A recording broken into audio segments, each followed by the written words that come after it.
श्वेता जब स्कूल से घर आई तो उसने देखा कि उसके मामा घर पर आए हुए हैं।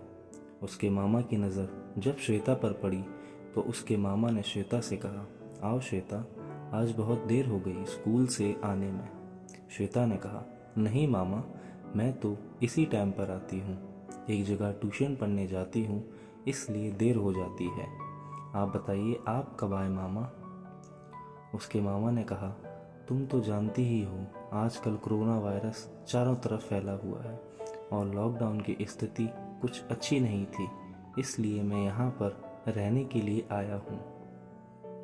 मामा के मुंह से ये बात सुनने के बाद श्वेता के चेहरे पर मुस्कुराहट आ जाती है। श्वेता मुस्कुराते हुए अपने रूम में चली जाती है। जब रात होती है तो सब परिवार मिलकर खाना खाने के लिए डिनर टेबल पर आते हैं। आज घर में चिकन पका हुआ था और यह चिकन श्वेता को बहुत ही ज़्यादा पसंद थी। अभी श्वेता चिकन खा ही रही थी कि श्वेता की मम्मी कहती हैं, यह तुम्हारे मामा चिकन लेकर आए हैं। उन्हें पता था कि तुम्हें चिकन बहुत ही ज़्यादा पसंद है, इसलिए वे तुम्हारे लिए लेकर आए। श्वेता अपने मामा की ओर एक नज़र देखती है और मामा से धन्यवाद कहती है। धन्यवाद कहने के बाद श्वेता खाना खाने में व्यस्त हो जाती है। तभी उसे पैरों पर कुछ लगने का एहसास होता है। श्वेता जब अपनी नज़र नीचे करके देखती है तो उसके होश उड़ जाते हैं। उसके मामा उसके पैरों पर अपना पैर रगड़ रहे थे। वह कभी सोचती भी नहीं थी कि उसके मामा उसके साथ ऐसा करेंगे। श्वेता को अच्छा नहीं लगा, इसलिए वह खाना अधूरा ही छोड़कर टेबल से उठकर अपने कमरे में चली गई। श्वेता की मम्मी चिल्लाती रही कि क्या हुआ, लेकिन श्वेता ने कोई जवाब नहीं दिया। श्वेता अपने कमरे में जाकर अपने मामा की हरकतों को याद कर रही थी कि तभी वह देखती है कि उसके दरवाजे पर किसी की दस्तक होती है। श्वेता को लगा शायद मम्मी होंगी।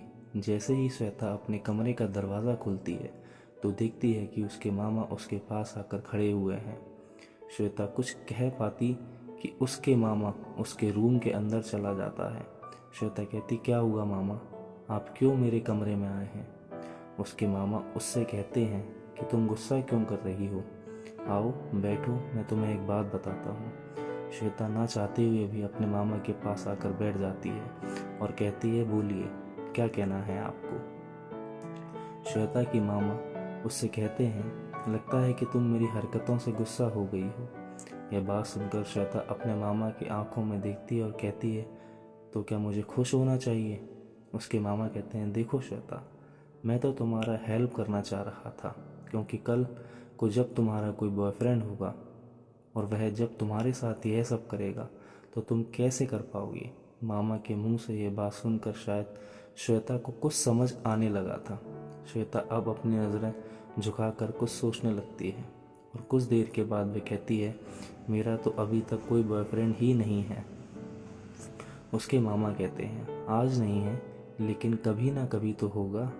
पता नहीं श्वेता के मन में क्या चलने लगा था कि अचानक वे अपने मामा से कहती है, तो क्या आप मेरा बॉयफ्रेंड बनेंगे?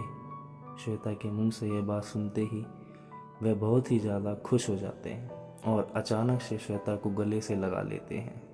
गले से लगाते ही श्वेता के दिल में अजीब सी हलचल पैदा हो जाती है और देखते ही देखते उन दोनों के बीच मर्यादा की जो सीमा होती है वह टूट जाती है। वो लोग रात भर खूब मजाक करते हैं। कुछ देर के बाद श्वेता कहती है, मुझे बहुत ही मज़ा आया मामा जी। इस तरह से उन दोनों की ज़िंदगी एक अलग मोड़ पर आकर खड़ी हो जाती है, जहाँ समाज का कोई दायरा नहीं रहता है। दोस्तों, वीडियो पसंद आई हो तो वीडियो को लाइक करिए और प्लीज़ चैनल को सब्सक्राइब करना ना भूलें।